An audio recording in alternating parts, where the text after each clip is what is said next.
And we're back with another episode of the Pals Podcast. I am your co-host, Danielle Galarno. And I am Ricky Lewis. Dan, you know what I noticed? That you have a podcast voice. I don't.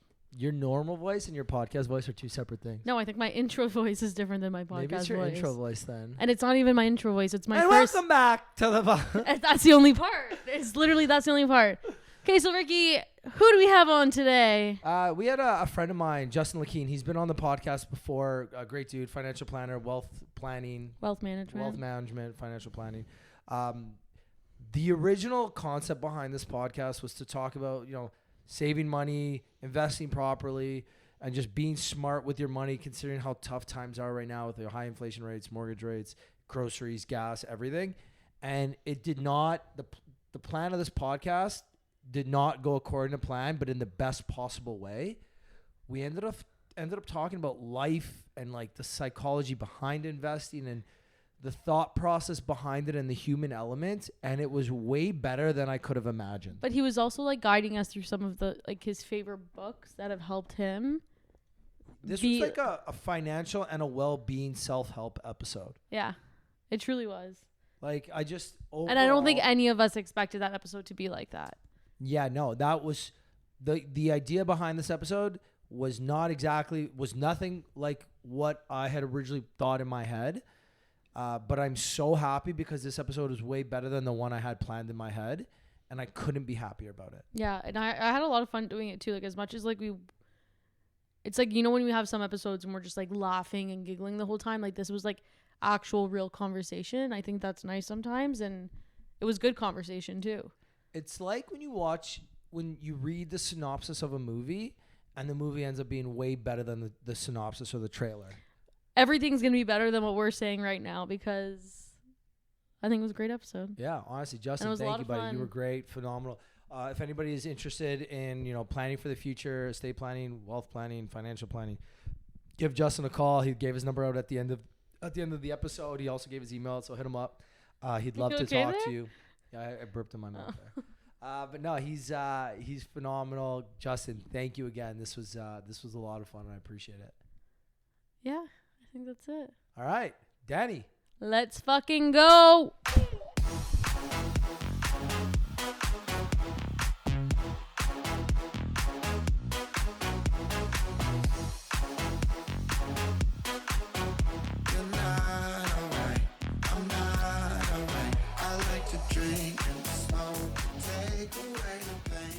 Jack, you know what's so funny? When you first came on, I don't remember what we talked about in that first episode. Like, I literally don't remember it. I remember. Because you were like episode 20 or something. Yeah. I just remember the picture that we launched on Instagram. It was just like a picture of you with the blue square on it, and you got your like suit on. I was like, J-Lac was so suited? Proper. Yeah, you were suited in the picture. Yeah, I don't even think we were on camera when you came on, or were we? We were on camera. I was definitely, it was definitely early on in my career. I was probably about a year into becoming a financial advisor. What'd you do before? I was always in the business. I worked for an advisor when I first got out of school. I was a applied economics major from Queens. So it's like everything that I ever did was leading up to being in economics or finance or investments. Yeah, like I'm trying to think. I don't remember the fucking episode at all. Did you record at George's or on like? We were at George's for sure. Yeah. Basement, upstairs or couch? Were we upstairs? We were on George's couch. So we actually spent probably like 30% of the time talking about money and finances and personal finance, and like 70% of the time about the Raptors. He's a big Raps guy too. Like I bet you don't have a stupid tattoo like he does. Yeah. Do you have a rap? Oh, you got the Raps tattoo. Oh, you got the championship tattoo. I can respect that. Yeah, it's like a Toronto / Raptors tattoo, and that's when I was like, I love the city. Now I can't stand Toronto. I have to say though, like as much as I'm a Raptors fan, I kid you not, I haven't watched sports. Like I haven't watched a full game of NHL, NFL, NBA in like 8 months. Not one game. Really? Not anything? Just haven't watched sports at all. This year I fell out of love with like sports in general. Yeah. Any playoffs? Like I've barely watched any sports either. Like not even a playoff game. I actually have tuned in. I don't know why I jumped on the Vancouver Canucks bandwagon, and I tuned into like 2 games before they got booted out. Now they're done. But that's it. That's all I've watched. Yeah, for some reason like the last maybe 2 years I haven't got into sports at all. Like football, okay, football's different. So it's like one day of the week, it's easy. Yeah. But like even the Raps this year, I didn't follow the Raps at all. The Leafs, I just didn't get excited about. I was just like, I don't know. Same here. For me, it was more like. Anyways, I'll tell you. I'll go back. I'll rewind on a whole story. I want to tell the audience today because like it's something I'm very passionate about. But I think part of the reason I haven't watched any sports is it's a function of just time, like time in my day. Like I know what I'm passionate about. Like I'm passionate about fitness, passionate about wellness, I'm passionate about helping people. Passionate about helping people understand the truth when it comes to money. And then I find myself, getting up at 5 a.m., I'm starting emails, I'm starting my day, I'm doing my meetings, I'm doing follow-up. And then by the time I get home, I'm making dinner, I'm counting my calories. Maybe I'm getting another exercise in. Maybe I'm going for a walk, and then I'm reading, and then it's bedtime at 9:30 p.m. Okay, but how do you turn your brain off? Like, what do you do to like switch off of it? That's a good question. And one thing that I've been trying to do more of, especially in the last month, is just kind of like let go and turn things off and just kind of chill a little bit more. Yeah, chill a little bit more because I have been pushing it pretty hard like the last 8 months to a year, especially. No, because that's how a lot of people in the industry burn out. And they burn out quick because you can't turn your brain off from it and you continue day and night. It's true. Maybe I'll tell my story now because you just alluded to why I started making all these changes.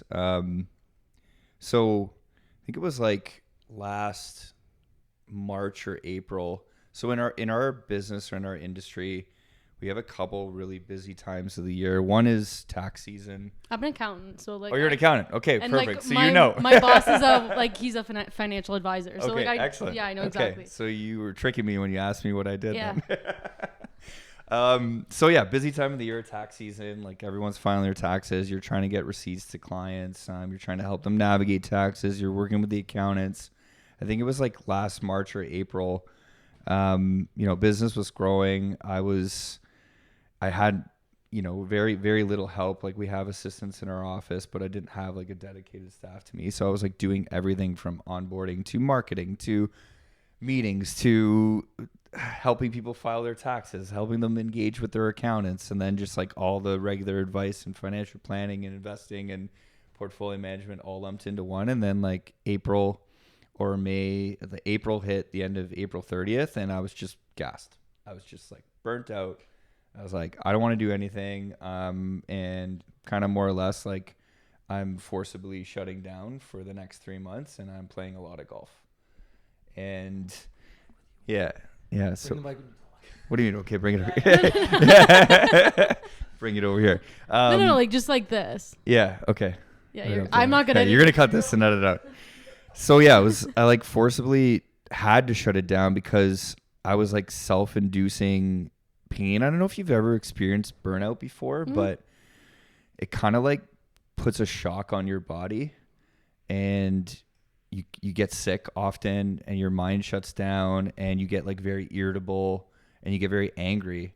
And that has been me for the past 4 months. You can ask Ricky, like I was miserable in every aspect. Yeah. And I think because I switched into accounting during COVID. Okay. I was in marketing and events before. I had just joined a new company before, got laid off, and my friend was working for a firm, and she's like engaged. Well, now she's married to one of the partners, and she's like, "Why don't you come be an accountant? Yeah, get your CPA." I was like, "Okay, yeah, why not?" And she's like, "You can do it." I was like, "Yeah, sure." Did you get your CPA? I'm getting it. Congratulations. Because I was a kinesiology degree at Western. Went to George Brown, did a post-grad in sport and event marketing. Loved what I did, but I didn't have any business credits. Right. So I had to go back and basically work full-time, then do all my part-time credits at night. So I go to work, get home, do school, go to bed. And it was all like that for semester. Then basically got screwed over and had to retake some courses because TMU sucks. Yeah. And then this year I basically had to retake the 2 like hardest accounting classes while I'm doing tax season. Yeah. I know and then I also have like the podcast commitment, and then I'm also a very social person. So I didn't know how to say no to anything. And then it made me more miserable. And like, I wasn't myself in front of my friends. Yeah. Was that true? You're like everything you're saying is like you're speaking my language right now, because Well, because you have to learn how to shut off. all of these things are realizations I had to come to after this event. So there was like one event that really kicked getting my shit into gear, so to speak. And that was, I was golfing with buddies, and I just like, over the littlest thing while we were golfing, like with good friends, I just like snapped, and I was just like, this is disrespectful, blah, blah. It wasn't even like that. What this guy did was like disrespectful. It's just like, I was burning the candle on both ends, like working so hard, saying yes to everyone's dinners, everyone's events, everyone's, you know, because I thought that I had to be nice to people by saying yes to them. Or it's even just like trying to maintain friendships. But it's like, I know of like Yeah. the friendships, because I haven't seen some friends in so many months. Yeah. But I had to teach myself to say no, like this Friday I am home and I need that night for myself. Like Ricky charges his battery by seeing people. Yeah. I charge my battery by seeing my friends, but also by having my alone time. I unwind by watching reality TV. If I don't get my dose of like certain reality TV a week, like, you know, like I just need that. That's what I need for myself, and just like time at home. And it's like kind of learning the balance between it all, and learning to say no. Well, also everyone, like to your point about Ricky, like the way you shut off is to be with people, right? Like everyone's different in how they regulate their emotions or their sanity, or how they decompress. And I think that speaks to like understanding what works for you, which is self-awareness, which is where I'm going with this. So yeah, I got angry during this golf match, and it was over like the stupidest little thing. And I finally like went back home, and I was like, okay, like I'm going to pick up every self-help book imaginable, because I can't keep going on in this pace. This is like my third event of burnout in the last like 3 years. And you talked about COVID, like within COVID, there was no turning off, because especially in my industry, it's like you could answer emails throughout the night. You can answer emails on the weekend. Well, I don't know about you, but like I started working, I guess, July 2020. Yeah. We were in office, right? Like we never left the office. Like we worked together all the time. Right. Yeah. Well, like our office stayed, the lights were on. Yeah. Our assistants were there. But you know, when everyone was relegated to their desks at home, you know, they would check their emails whenever. So now all of a sudden you're going from working, you know, call it like 8 to 6 to like 24 hours a day and weekends. So part of it was like COVID. Part of it was like I just was saying yes to everything. And then I didn't know what I was really, really passionate about, and what like my dharma and my purpose was, so to speak. I'll get into that later. And I wasn't really self-aware of what I needed to do to, you know, what did I need to do to control that burnout and make myself more efficient, right? So yeah, I started picking up all these self-help books. I was always like an avid workout guy, but I think sometimes I lacked like focus in like eating, and focus in getting to bed at the same time every day, and focus in getting up at the same time and every day. So yeah, I just started picking up all these books. I was like reading Atomic Habits, 7 Habits of Highly Effective People, Psychology of Money. God, there were so many other ones. Stress Less, Accomplish More. Do you think these books actually helped? Honestly, like they changed my life. Like, but I know a lot of people that don't like to read, and then there's people that I hate reading. There's people that do like to read, but then they're like, I hear all this information and I see it all. You're not processing it. But they're not putting it into practice.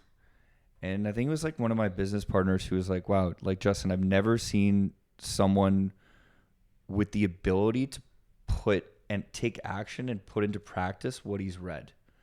And I was putting all this stuff into practice. So the other book was Everyday Dharma, and there was a few other ones as well. But I was practicing this stuff. Like I was journaling it. I was waking up. But especially if it's helping you, I think that's where it's different from other people, because you can read something, it could be great for you, but it could not be great for me. Totally. So you have to be able to like kind of play around with what actually works. Yeah, exactly. And I think pipe in here, Ricky. You guys are going. I've got so much to say, and I'm like just queuing things up because I don't want to interrupt. You guys are grooving here. No, it was just J-Loc's going on a run, and I'm like, fuck, I'm gonna let this run happen because it's great. You're right. You have to be able to like like what you're reading and gravitate towards it, and it has to be able to make sense. I think the reason all the self-help and the psychology books were so big for me is within my business, we think that investing people's money and we think that like portfolio management is all about the science and the math and the data, when in reality, sure, but in practice, it's all about people's emotions. It's how are they going to react to certain things that happen in the markets, or how well do you understand them, and how well do you understand their upbringing with money? How well do you understand some of the hardships maybe they've gone through that are going to make them react to certain things that... When a lot of people just don't know anything. Right. And like you're coming into it and they're coming in blind. So you kind of have to guide them in a way that they understand. Because I feel like that's one thing, it's client relationship building. And I think that's one of the most important parts of the job. When I started my career in this, I thought investing was all about science and math and data and picking the perfect investments and all that. And it couldn't be, like telling you, an audience and the camera, it couldn't be further from the truth. If you don't understand what you want and who you are, you will never be a successful investor. So the reason the self-awareness and all the self-help books were so appealing to me is I was like, oh my God, maybe I've been going about this the wrong way. I think what I need to understand first is like what makes my clients tick. Like what are their deepest, darkest fears? What do they get the most excited about? Because then I can help align those emotions with what's important to them. And then that'll allow them to take action on what's important to them. And nothing else matters. Like what happens in the stock market tomorrow or what happens the next week, I don't care. I actually don't even look at it. I don't care. Because everyone's portfolio is already positioned based on the goals and the things that are important to them. Mm-hmm. What I do care about is their reactions when things turn, their reactions when, something happens within their family, whether it be the death of a family member or the birth of a child or someone going to get their post-secondary education. Like the things that are actually important to people, the human elements of investing are what I care about. Because if I can help people achieve their goals, but also help them understand why they're investing, then they're going to take action. And then they're not going to care what happens in the markets the next day. And they're not going to waste their time trying to time GameStop from the bottom to the top and then make sure they get out at the top before they get crippled by the downturn.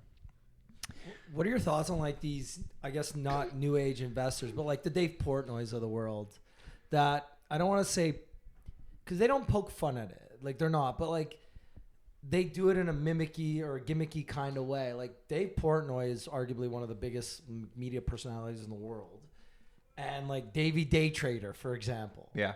What are your thoughts on something like that? Yeah. Okay, let's go on this tangent first, then I'll come back. So Dave, all of these, if you're talking about the new age investor, what is the new age investor first, right? Like, I think that's the first question we need to ask is who does that represent, right? And I think we all think because we're so inundated by social media, we're on social media all the time. We're looking at our phones 24/7, especially the millennials, especially the Gen Z. And you get a combination of the Gen X looking at, Instagram and other things too. TikTok, Snapchat. So people want, and this is a psychology thing, this is what I learned from some of the books I was reading, people want instant gratification. Like they want the quick hits of, when you think about like alcohol and drugs, they want the quick hits of dopamine because that's what's getting them excited in the moment. So everyone is gearing their social media to give people quick hits, right? So what they're actually trying to do is market and sell, but what they're saying doesn't have any baseless knowledge behind it, right? It's just a marketing gimmick. It's actually no different than the media, like CNN, CNBC, Fox News. All they're trying to do is get more clicks. All they're trying to do is get more eyeballs on the TV. And what helps sell that? Well, quick hits, quick euphoria, and fear and noise. The more you create panic amongst people, the more you create fear, the more people are going to tap into that information. I think like a prime example of this is, if you go back 100 years and you look at worldwide deaths, like everyone thinks we are in the worst societal time in terms of humanity ever in history. But if you go back and look at like where America came, like even in the 60s and 80s, like the amount of racism that existed, people still had slaves in rural parts of America. Like that doesn't exist today, right? And then you keep going back in time, and you look at like World War I, World War II, you look at the Cold War, and then you look at the Vietnam War.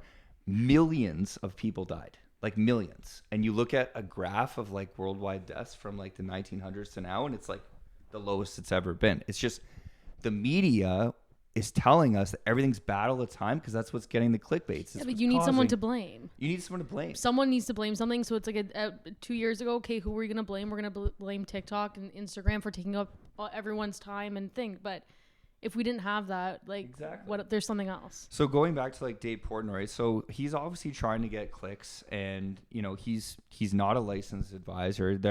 None of these guys are actually physically licensed to give advice, right? But they're doing it anyways. So like some will argue whether it's legal or illegal, but they're getting the clicks, so they continue to give out this information. But if you read like any prominent financial investment book, and one that's like very current that everyone should read now, is The Psychology of Money. The author is excellent. He's actually in his late 30s. He's not that old. And he's written a brilliant book that basically just goes into all the truths of investing. What's it called? It's called The Psychology of Money by Morgan Housel. Yeah, Okay. It's really, really good. It's all short stories, short chapters on little tidbits of how you should think about money. But anyways, he talks about this too. It's like the world is trying to get clicks. It's not as bad as people think.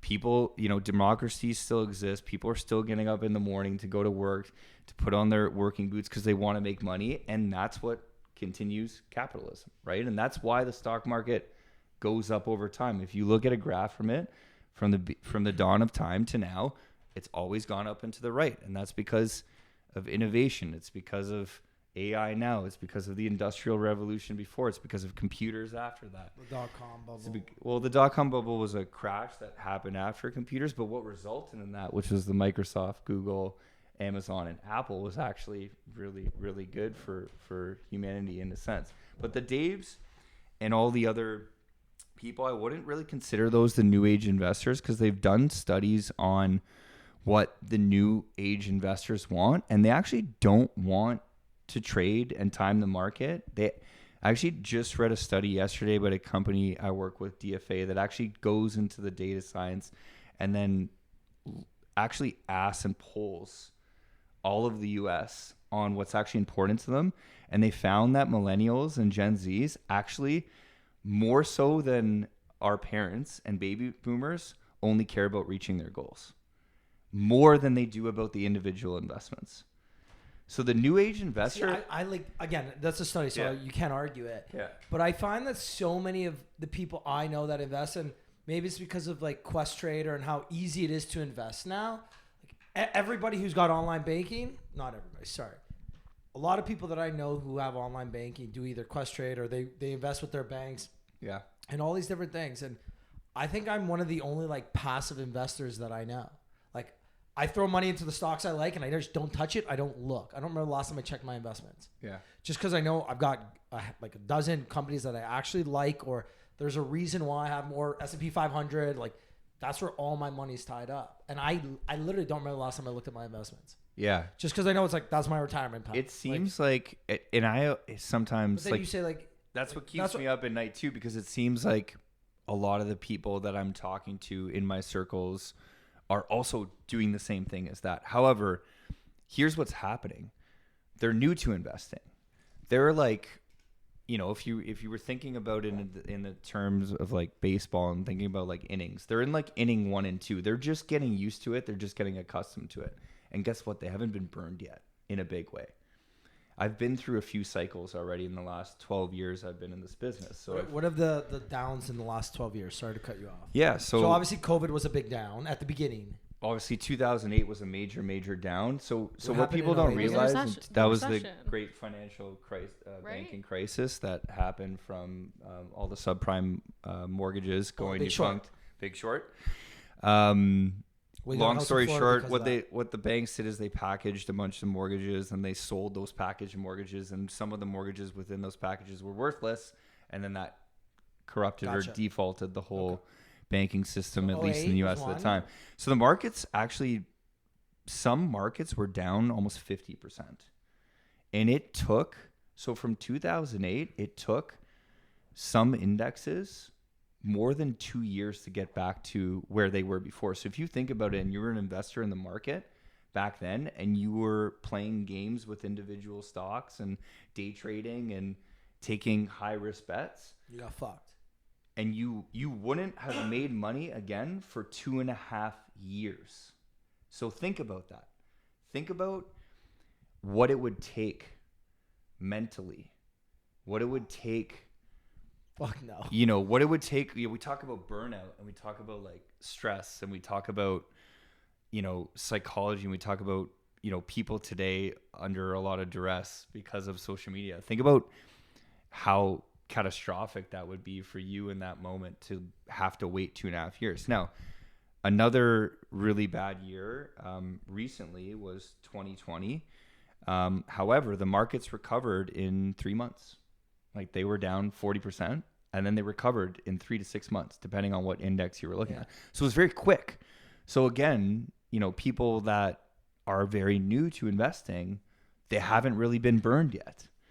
And then if we think about 2022, when inflation was roaring its ugly head across the world, and every, you know, Federal Reserve Bank was increasing interest rates because inflation was sky high from COVID. It then took, you know, from the bottom of, what was it, from the top of 2021 down to the bottom of 2022, you didn't really recover your money until halfway through last year. So it took almost a year, maybe just over a year and 2 months to recover your investment, but it still wasn't as long as the 2008.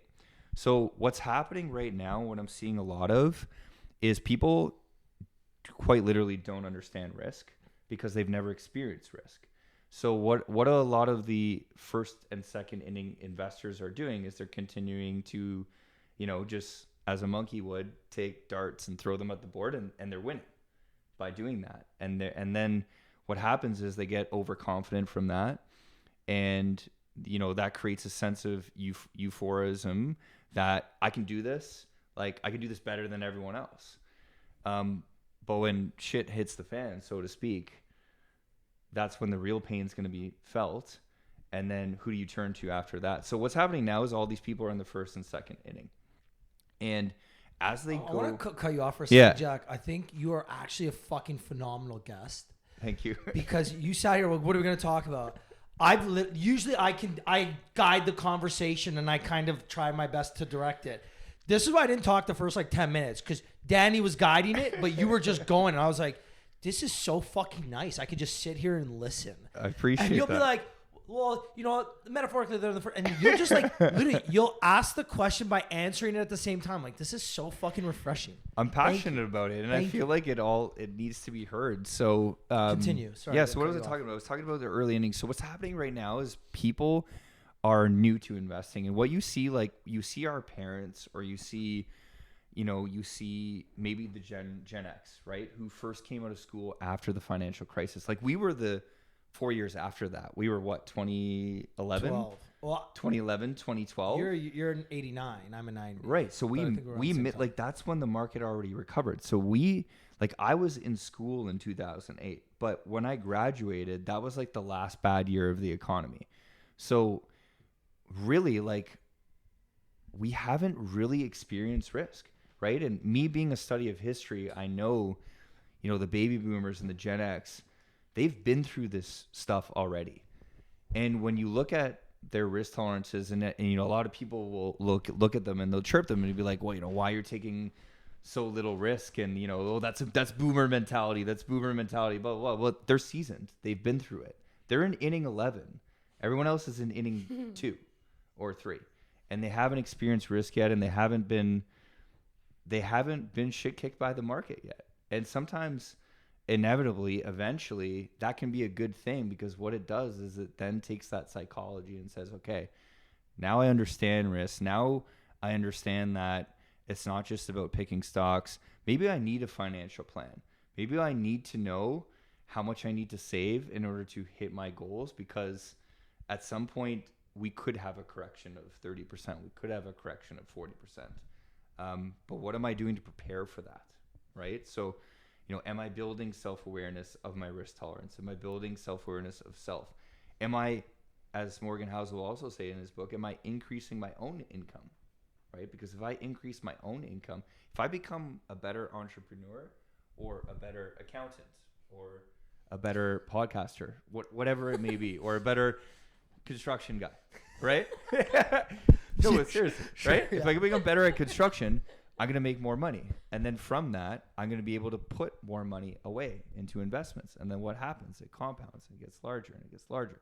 So what I'm trying to help people do now and focus on is become better, more self-aware individuals, and then help link what makes them happy, which is, their fulfillment to their money. So what I'm really trying to do right now is bridge the gap between people's happiness and their money. Like, what makes them tick and why should they invest? So focusing on that, I feel, is changing the conversations with my clients. I've gone from having conversations with clients about investments and it's just like their eyes are glossing over and they have no idea what I'm talking about, to like quite literally 1 in every 4 meetings I have people crying in my office, or like crying at the dinner table, or crying because I've really got to the heart of like what's really important to them.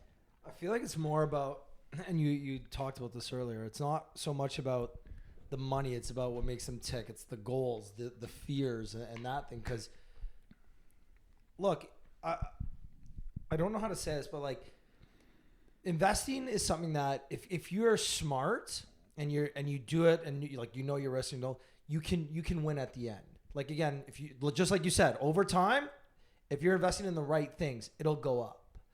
But the problem is, like, a lot of people get scared. Okay, it goes down. Okay, we got to pull our money out. It's like, well, it's going to. Yeah, but it's because they don't know. Yeah, but that's what I'm saying. And that's why, like, I think that's the issue too with a lot of these platforms, like Questrade and Wealthsimple, is that people are going into it. Robinhood in the States. Yeah, like they're putting their money into it, and then they get scared. They don't know what they're actually doing. They think they know because they listen to this one podcast that tells them, oh, this is what you should be doing, or they read this one book. Or they see someone like Dave Portnoy. And like, look, I'm the biggest Dave Portnoy. Or they don't have advice. Yeah. You don't get advice from someone. And then they're put all their money somewhere. They get scared. They pull it out. They get screwed over. And then they switch to the next thing that they think they should do.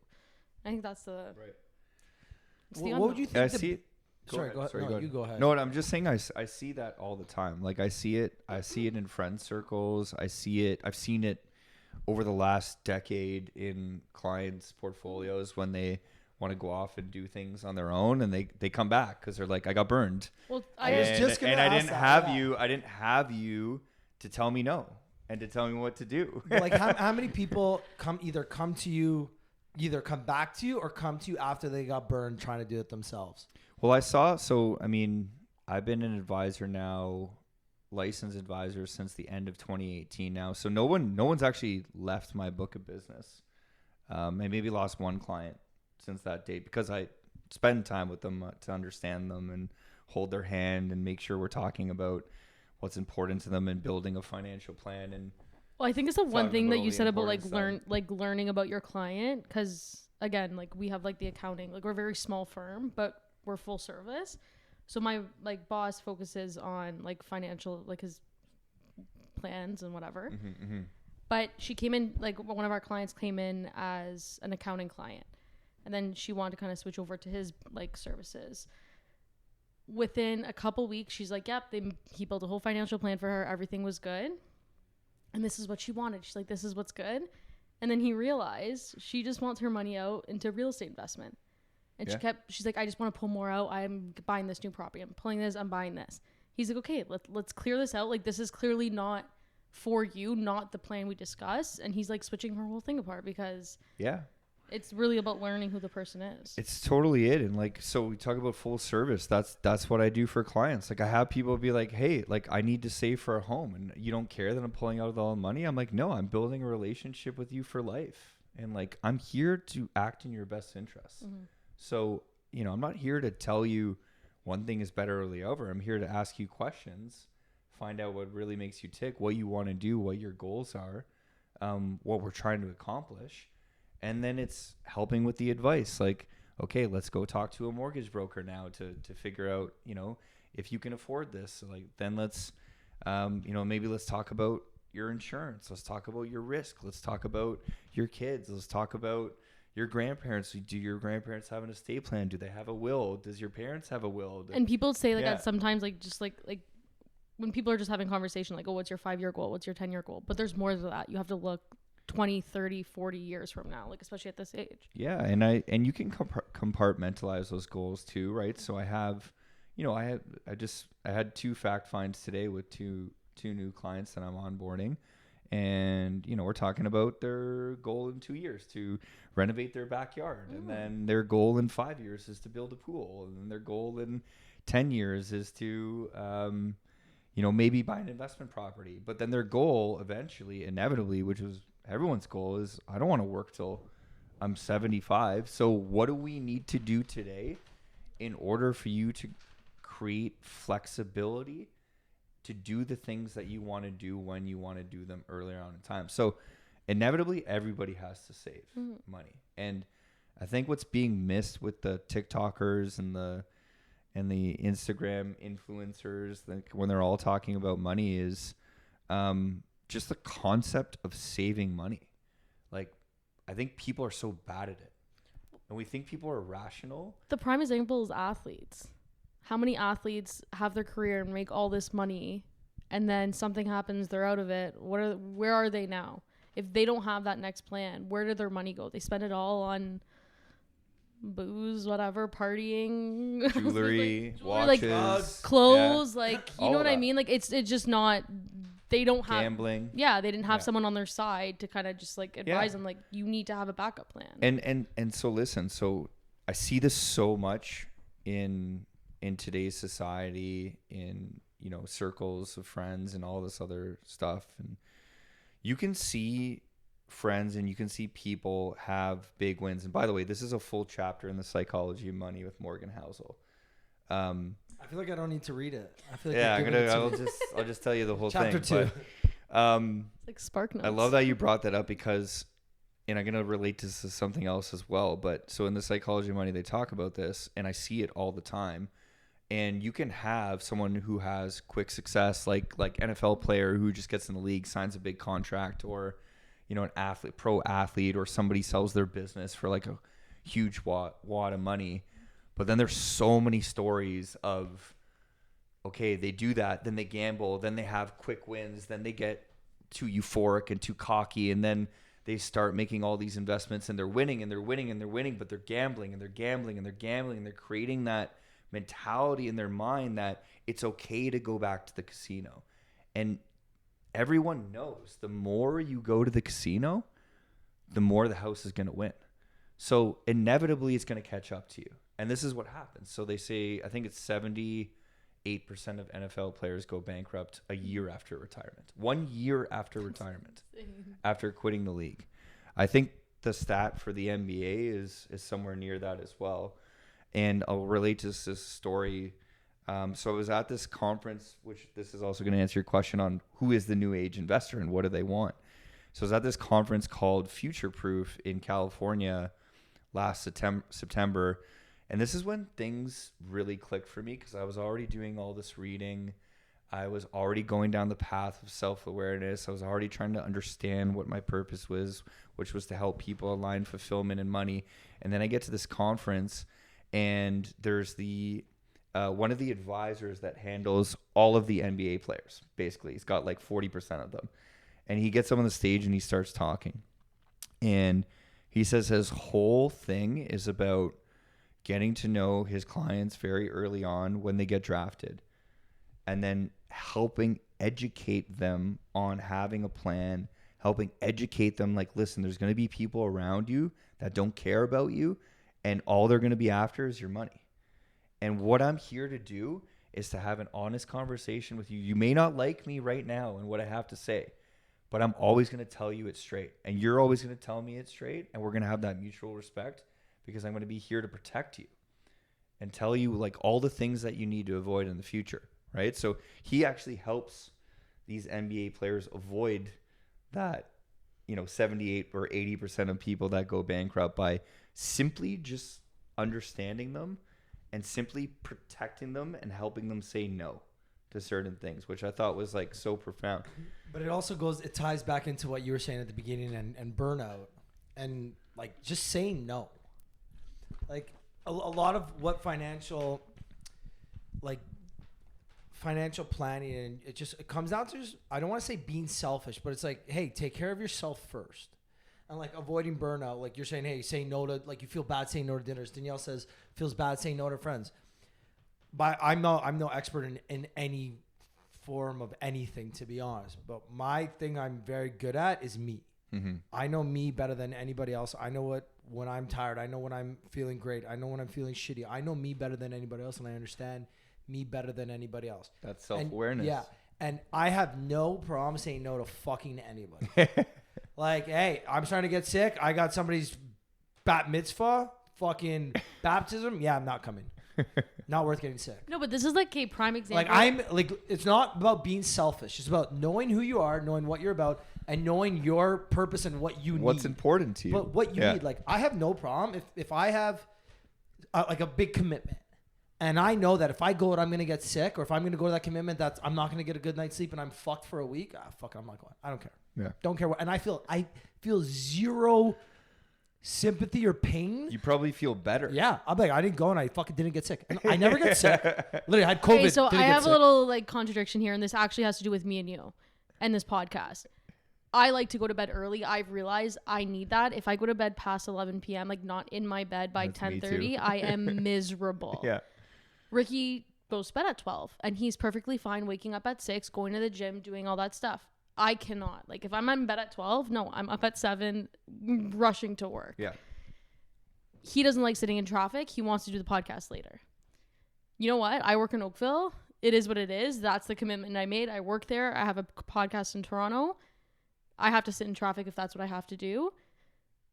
He doesn't want to sit in traffic. So I'm the type of person to try to please people, but I know that doesn't please me.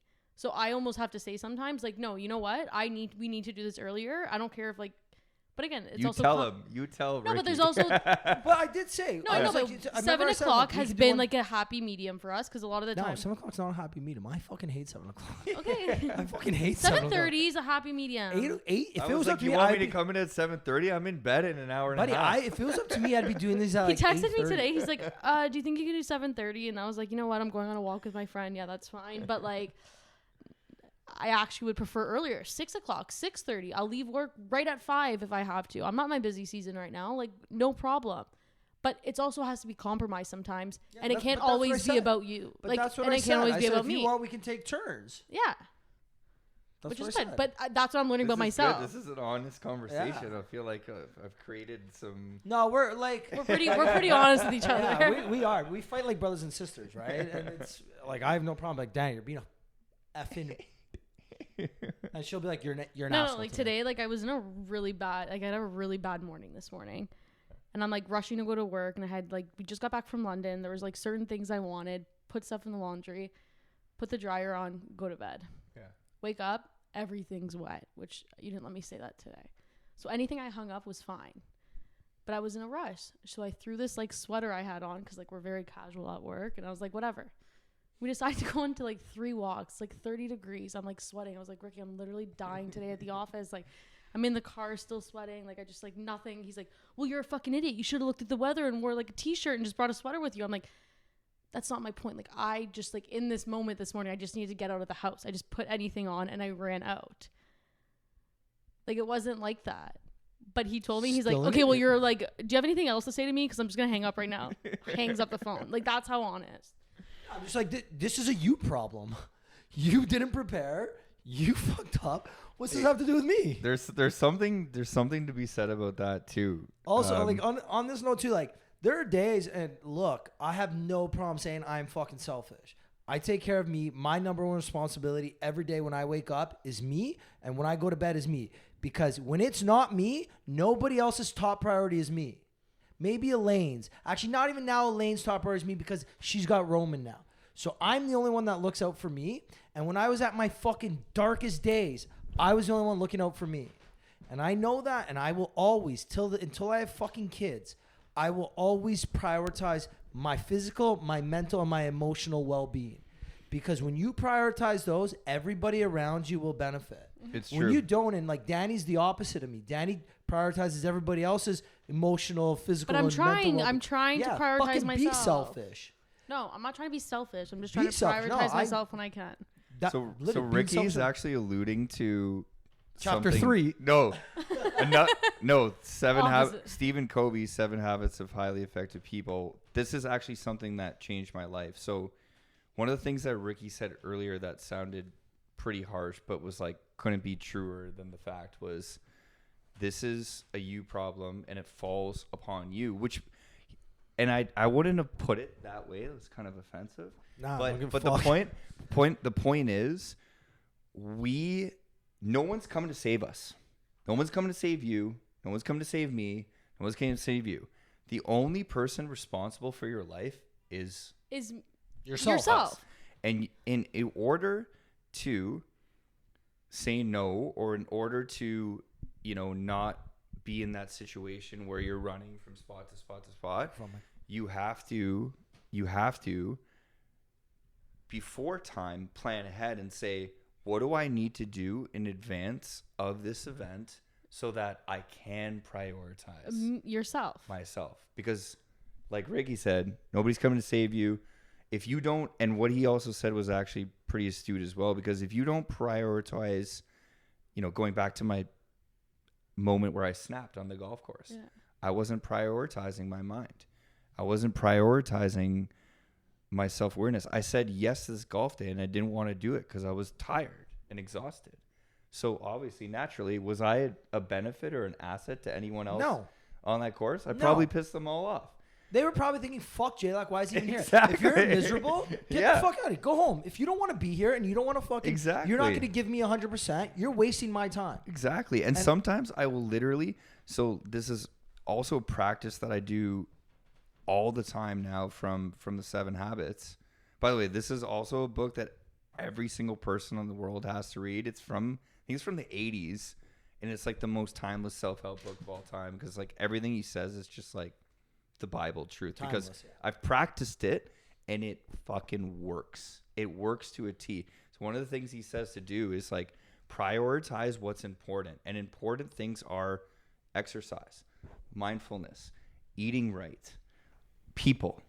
Those are important things. Even if you have 100,000 other things in your work schedule and they don't relate to that, you need to prioritize those things within your day and get rid of the nonsense. The nonsense is like busy work, like urgent tasks that like your clients think are urgent, but actually are not urgent at all.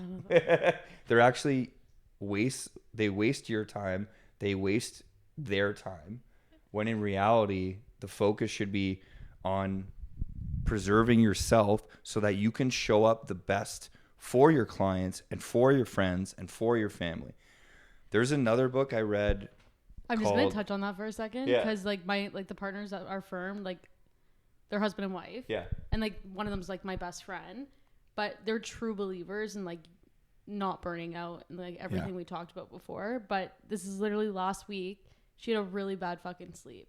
Yeah. Did not sleep at all, and she knows she needs a good sleep. So you know what? She slept until 8, came into the office at like 10, and she goes, hey guys, sorry, like I just had a really bad I just needed to be better.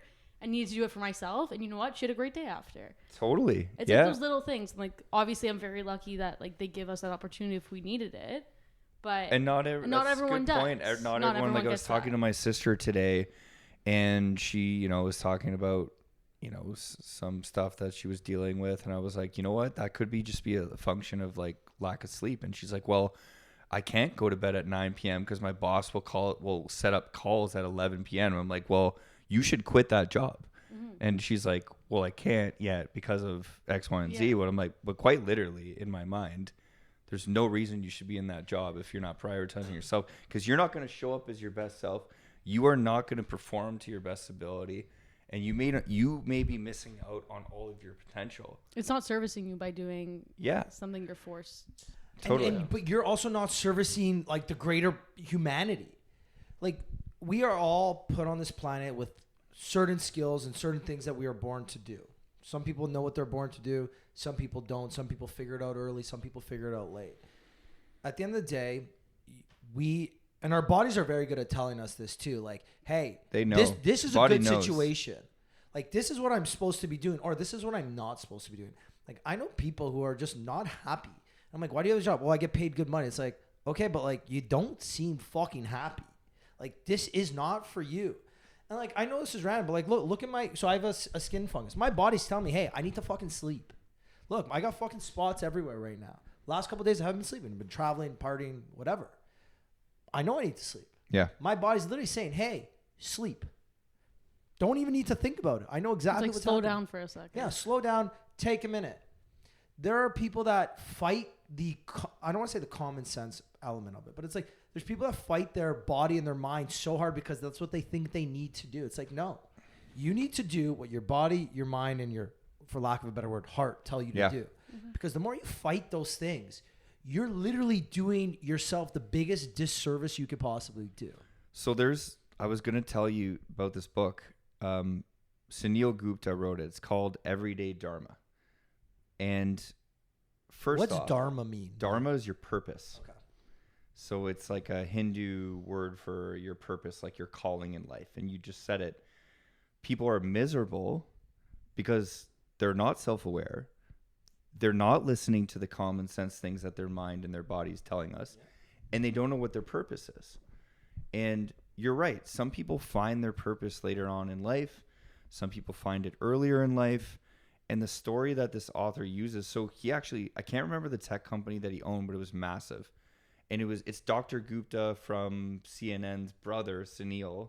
He sold a company for like $2 billion. And he was working, be like, one day when I have success, one day when I sell my company, one day when I get there, I will be happy. Of course, 2 weeks after he sells his company, he's absolutely miserable because now he no longer has a purpose. He never actually knew what his purpose was. He's got all the money in the world, but nothing is fulfilling him. Well, it's the same thing like those people that like they work their whole lives and they stop working and they retire and then they retire and they die like a year later. Well, it's like, yo, like this is what you like this. This is your purpose. This is what you enjoy doing. Like my dad's a great example. Yeah. My dad, he's 60. He's going to be 68 this year in August. My dad will work till he physically cannot work anymore or until his brain literally stops because he knows once he stops working, he will literally die. Yeah, he because might again, not be fulfilled. He needs to wake up and, for lack of a better saying, like he needs to get his dick fucking hard every day. Yeah. And that's what gets his dick hard every day is going to work. You know, like literally, it's true though. Like this is, and fuck for any of the ladies listening, I apologize for it, but like that's like what your purpose is. What gets your fucking dick hard in the morning? What some people love sales. Some people were put on this planet to work in sales because they fucking love the chase and the high that sales gives you. Right. There's some people that are put on this planet to just love and to be loving fucking people and take care of people and cherish moments and like be, let's say, good mothers or good fathers. There's some people that are put on this world to help people reach their financial goals. There's some people that put on this planet to fucking help people do their taxes. I don't know. You know, Yeah. right? Yeah. Everybody, and there's some people, their purpose is finding their purpose. Yeah. It's about the journey, not so much the destination.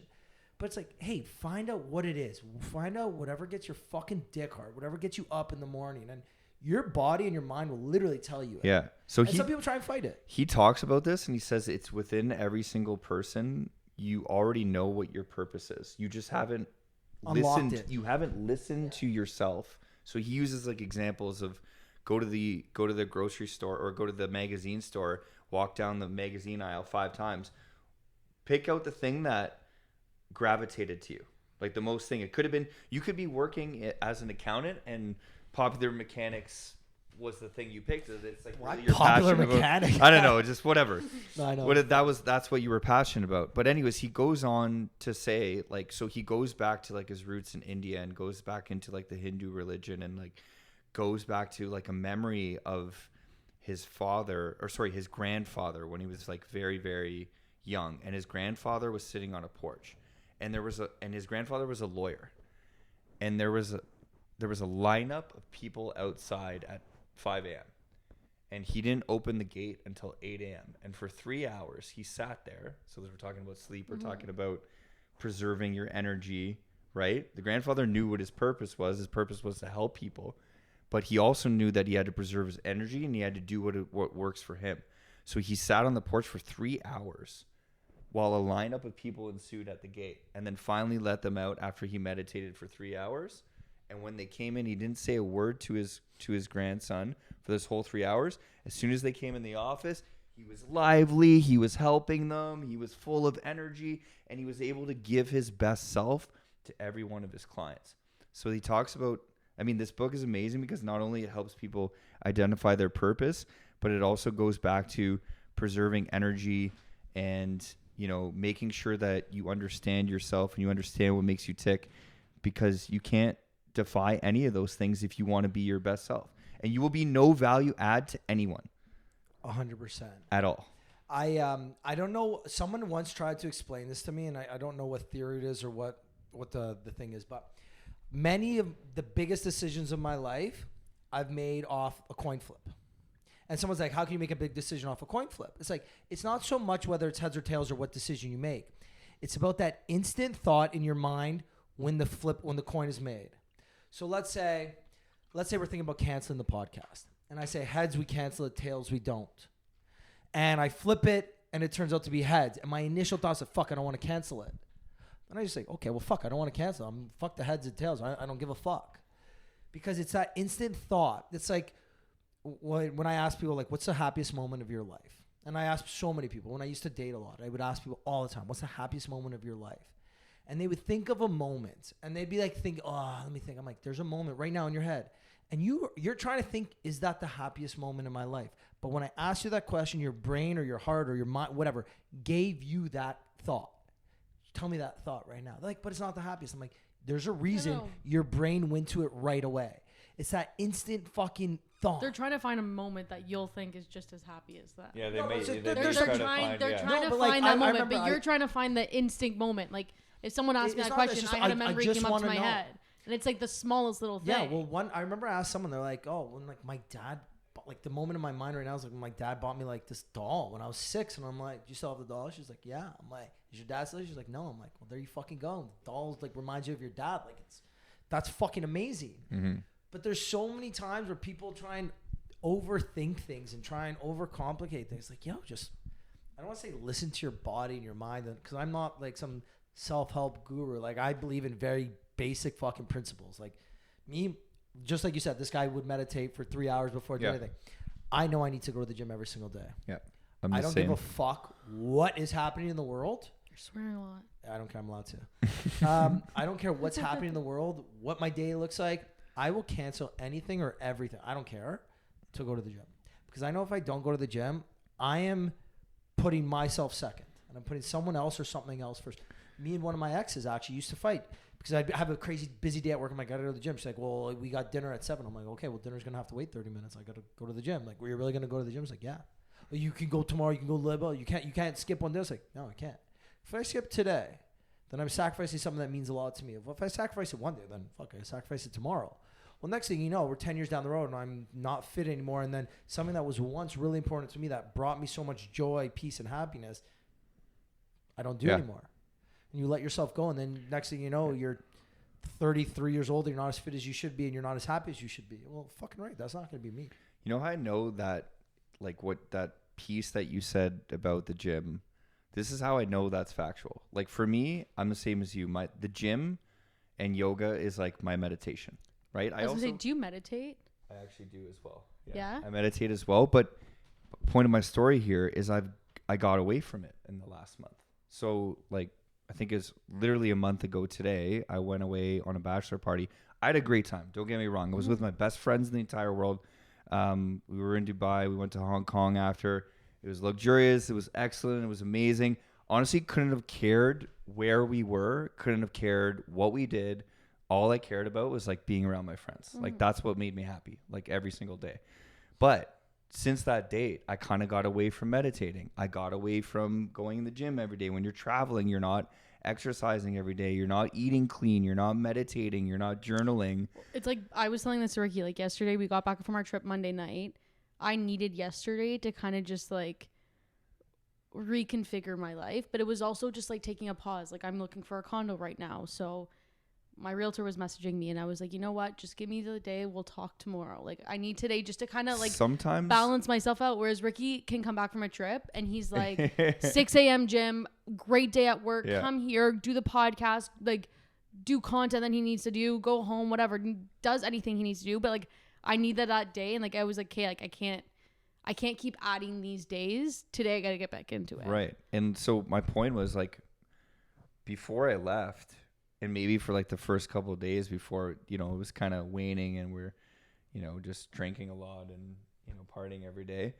I was like the happiest I've ever been in my life. And the happiest I've ever been in my life was literally getting up at 5 a.m. every day, meditating, journaling, going to yoga at 6 or the gym to lift weights at 6, and then working from like 7 to 7 p.m. I know that sounds insane. And then reading and then going to bed at 9 o'clock. That was the happiest I ever was. But in the last month, without the daily meditation, and I kind of got away from it. And this past Tuesday, I said, you know what? I'm going to start getting back to that routine of getting up at 5 a.m., right? In the last couple of days, I'm up at 5 a.m. again. And the bounce back has been quick. And now my mind feels better. I feel like I can take on more in my workday. I feel like I'm more efficient. But without that gym time, without that meditation, without that me time, without recalibrating, like you said, taking a moment for yourself, you can't allow yourself to be the best possible person that you can be in your day and bring forth the best value to your own having people. Your mind right is the hands down the most important part you can say. If your mind is not right, your body won't feel right. If your body's not right, your mind can't feel right either. But the mind is stronger than the body. Like, everybody knows, like, I don't get sick. I can look, we're getting old. We're in our 30s now. We're almost mid-30s. We're mid-30s. I can still treat my body like I'm 21 years old. I can still do exactly what I used to do when I was 21 years old. It's because right now my mind is the strongest it's ever been by a mile. The last 2 to 3 years of my life has just been fucking on point. And a lot of it's because of my mind. And do I do anything special to take care of it? No, I don't. Like, I journal here and there. Do I do yoga? Do I meditate? No, absolutely not. Yeah, but again, that's not for everyone. No, but it's just, again, I tried it. It's not for me. It has to be for the right person. For me, it's like, I'm doing what my mind wants to do, and I prioritize. And again, I'm not saying let's go back to being selfish or whatever, but it goes back to me prioritizing me first. And because of that, everything, I don't want to say everything I touch is gold and I'm fucking succeeding in everything, but lately, since my mind's been on point, a lot of things I've been doing in my life have just been working out. And maybe it's because I'm lucky, or maybe because I'm finding myself to be lucky just because I'm seeing the positive and I'm an optimistic person. And, you know, there's just so many little things that when your mind is right, everything just comes together nicely. It's true. My friends joke, I haven't had a bad day in like 4 years. It's true. Like, even during COVID, like yeah, but it's also maybe because you took the time to know what you need. Yeah. And again, the self-work, the self-work that you did versus what he did is completely different. It works for you. Exactly. So I had a friend's birthday the other week. We did like a wellness birthday. I love that. When are my friends going to start? It was great. All our birthdays. I have 3 wellness birthdays this year. What? I'm like, I'll can come we to go your for dinner and wellness drinks? birthdays? Like, Yeah. we'll switch. But you know what? Like, again, a nice othership and then see, that's not for me. Yoga at 6 a.m. That is not for we did Fuck outta here. yoga and then breath work. Wow. Again, you might try breathwork class. Have you done it? I've done a couple, yeah. That's Yeah, I JLX love got to them. go to bed. It's like, that actually was my alarm.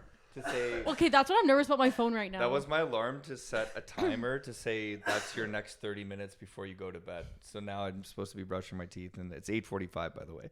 My phone turns off at 8:30. But I did a breathwork class, and again, it was for a birthday, so we were like a group of friends. Like some people were taking it seriously, others not. I think it works great for people. Some girls in the class had never taken it before, and they're like, "This just changed my life. Like I want to do this at least once a month." I left with it. Like, I'm glad I did it. Would I do it again? No, but it's not for me, but it didn't fulfill like my. You're right though. Like you got to find your purpose, and you got to find what works for you. Mm-hmm. And once you find what works for you, like to Ricky's point, everything starts falling into the equation, right? Like things start happening to you. Good things start happening to you because the universe is being presented, because you're putting that energy and you're putting that into the universe, and the universe is coming back to you. So that actually, this links in to my story earlier. So when I was at this conference, not only was the future investor, what does that look like? What do people want within advice and money? And what I found, what I was going there, what I was expecting to see was like AI, crypto, what else? Alternative investments, like more of that kind of stuff. And what I was so surprised to see is every single stage, more or less, had someone talking about being human and being a human being to your clients, and like being their friend and being their psychologist and their psychiatrist. And there was quite literally like multiple PhDs on stage talking, like psychiatrists and psychologists talking about the human side of advice, and how the whole future of the wealth management industry and how the whole future of advice is going to be human. Because people now know when you're talking to them and things are going over their head, they know you don't care about them. And they also don't care about that stuff either. Right? Like they want to invest with someone that they trust. They want a relationship. They want to have a human being conversation with you. And I'm seeing this like on a grand scale nowadays. People can read through you in 2 seconds if all you care about is investing their money and making $1. Well, I think it's because like in school they teach you almost how to be a robot, and I think they're learning now too in school. Like my sister just finished law school. And I would make fun of her because like one of her classes now was happiness in the law. Right. And they were trying to teach them another side because of, again, they were trying to humanize the role. Because in the past, everything's just you go, you study, you learn, and then you can't apply it to the real world. Right. Well, and look at all the recent trends that, by the way, didn't work out in the industry, like robo-advisors. That's been catastrophic failure because people want human advice. They don't want to talk to a robot. Like they may use a robot to help them. AI will never replace actual human. It won't replace humans, and what I'm seeing, but it can it's a huge addition to humans. Because I actually use 4 AI tools in my business today. I use one to help me with portfolios. I use one as a note taker called Otter that links to all my meetings, auto summarizes everything, creates emails for me, creates follow-ups. I can find any piece of information on that client by just asking Otter questions. Then I use ChatGPT, right, to create templates and things like that. Templates is like the one thing, like any like memos and stuff. And then what we're seeing actually in the investment solutions as well is some of these portfolio managers that we hire to run people's money are incorporating either AI directly into their investments, or they're using it to optimize the efficiency of their strategies. So this is the audience. This is already here, and advisors, like good advisors. And by the way, I'll say good advisors, like the ones that are building relationships, the ones that actually care about your well-being, the ones that actually are there to help you with your financial goals, the ones that are providing holistic advice and doing financial planning and full service. Those are good advisors. But I'm going to separate them further, because then you can have a good advisor who is not incorporating these tools.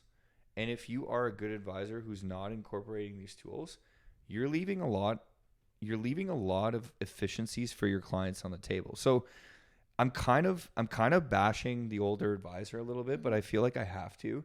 I see so many people with, bank owned advisors who all their advisors are doing because they think they have experience or tenure in the industry is doing investments for their clients. So what that says to me is you are with somebody who is adding zero value to your relationship. Zero, quite literally zero, because I could do that with a discretionary, or I could do that with an online brokerage account. I could just buy an index and never have to talk to you again. So if you're not adding value around the seams, if you're not incorporating these tools, if you're not making the client's life easier, if you're not doing the financial planning, if you're not talking about their fears and their goals and their dreams and their wishes and doing estate planning and doing a financial plan, what are you actually doing as an advisor? And 80% of Canadians' money is with one of the big institutional banks, right? Like RBC, Scotia, TD. I'm going to full out bash them right now. Yeah. And every time I talk to one of those clients, I ask them, what is your advisor doing for you? Oh, my advisor made me like 8-9%. I asked you what your advisor is doing for you, not what he's making in the market. Everyone has access to the same products. We all literally, I'm with an independent wealth firm. I can buy all the same products that a bank-owned advisor can buy. But yet they tout like, oh, we're RBC or Scotia. We have all the research in the world and blah, blah, blah. By the way, your research doesn't matter because the market is forward-looking already. So you don't know where the market's going. So if you're trying to predict the market, you are absolutely futile. And anyways, I'm bashing it a little bit, but I have to, because this is one thing that I do pull my hair out, and I see it all the time. And there are a lot of advisors who have $1 billion books and who are running a lot of money that should not be there in the first place. And they got lucky 30 years ago in a business where the only way you had to invest was to go to a bank and invest with a broker, but they don't deserve that money right now. Anyways, that's a good advisor who's utilizing the tools.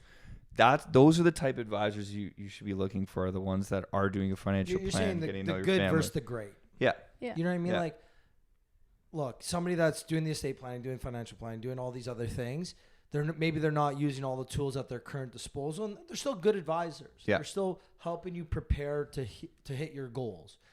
But then there's some that are great that are helping you hit your goals, but to the maximum efficiency. Exactly. And then there are the ones below that who are simply talking about investments. Yeah. And if you have an advisor who's simply talking about investments, that guy should have been fired, or that girl or that guy should have been fired yesterday. I like that, eh? We don't talk sense. Okay, we have to wrap up soon, so I think it's that time that you tell us about the water bottle. Okay. Well, I think actually it's a perfect segue. I've been putting my electrolytes in this lately, and my girlfriend's like, "Why'd you get a Batman cup?" And I was like, "Well, first of all, I love Batman. I don't know why everyone loves Batman." Yeah. But I don't know. Going back to it, I always think of like, Bruce Wayne is like, by day he's like, a businessman. I'm helping people with their money. I'm financial advisor by day, but I'm also like an approachable guy by night. And just another reason, like, if you're not friends with your advisor, if you're not, if you don't have a relationship with them, like, why are you with them, right? So I kind of think of this as like, I have to bring like the cool, kind of like edgy, like very approachable, likable guy to the industry. I ask you a question. Do you bring that to like meetings? No, I don't bring these meetings. No? I should though. I think that'd be like a good talking point. Like, I'd be a good conversation starter. Like, you know what? I'm an approachable guy by night. No, and but do you know what you said? When I picked my my real estate agent, when I bought my first condo, or I bought my condo. Yeah. Everyone always like, oh, I got the great real estate. He's been doing this for 30 years. Okay, great. You're right. This guy might be doing it for 30 years. Or I could take the guy who's like me, who has the same lifestyle as me, who knows what I'm looking for. And that's why I got my real estate agent, and I've referred him to Danny. You said it better than I meant to say exactly what you said. It's like, if you're, it's like, and look, I don't like bashing anybody or any industry or anything. These life coaches. Now, I feel like so many people are becoming life coaches. Well, respectfully, if you don't have the life I want, then how the fuck are you going to be my life coach? How are you going to help me hit my goals when you don't have my goals. Like I get DMs like once a month.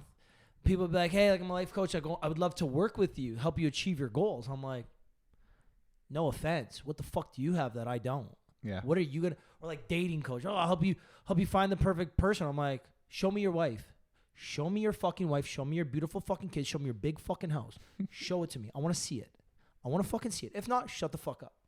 Because somebody can't, and I don't know what the exact quote is. I'm gonna butcher this. But like someone can't help you get what they don't have, or something. I can't remember the exact quote, but it's so true, right? And I feel like now, like I've got another friend who's a financial planner as well, and there are people that are like you. Like if someone's a billionaire trying to like be my financial planner, I was like, okay, no offense, like we're in different playing fields. Like I'm not, I don't have that money. Mm-hmm. But if someone's like, hey, you know, we grew up together, we're in the same type. Okay, I was like, yeah, fuck, I'm going to do this with you. You're doing what I want to do. I believe in what you're doing. But then there's like you said, people go to the bank and they just, you know, hand over money because that's what I used to do. Like when I got out of school, every year I'd go to the bank every January and I'd say, okay, hey, I've got a little bit of extra money. I got my Christmas bonus. What do I do? And they'd be like, okay, we're going to do this, this, and this. It's like, cool, great. Good on you to actually do that. Well, that's what I used to do. So I'm like, I'm very good with my money. I can be very bad with it at times, but like now I'm a little different and whatever, I'll tell people. So all my like TikTok money I make and all this like influencer money I make, I just put in fun shit. So like a couple years ago, I bought a pickleball team. Me, George, and my cousin own a pickleball team. This year I put some money into a brewery, and I've got, you know, I've got my work financial plan, whatever that is. I got some money in stocks and I got a bunch of other random shit. But now it's like I want to do fun shit. Okay, I've got my, you know, some things figured out on the back end. But now, okay, I got a couple extra grand. What the fuck am I doing? Okay, boom, brewery, boom, pickleball team. Next year I'll find something else to spend my fucking money on because it's like it's fun, and that's what my goal is right now. I want to have fun. I'm planning for the future, but right now I want to have the most amount of fun I can possibly fucking have, and that's my goal. Mm-hmm. And I'm currently fucking definitely achieving my goal because I'm having way too much fucking fun in my life. But that's what it is for me, right? And I think just my goal is different than everybody else's, right? Like my brother, everyone has different goals. My brother will I tell my brother some things, and he's like, "Yeah, we're on completely different fucking levels." He's married with a kid, living in this nice, beautiful house, like completely different fucking stages in our lives, and our goals are very different. But again, I'm me. My job is to look after me and my priorities and my goals and my wants and my needs and everything that revolves around me. And somebody once told me, and I'll wrap this up because I'm rambling, but somebody once told me, it's like, you can't be selfish. You have to put others in front of you. Like, you have to blah, blah. I was like, cool, good for you. Great. Heard your advice. Not going to take it because it doesn't align with mine. Like, I strongly believe if everybody put their personal well-being, mentally, physically, emotionally, and made it their number one priority, I believe the world would be a much better place. Because when you're your happiest and you're in the best place, you're more likely to give to others. You're most likely to do better at your work, to make more money, to help others.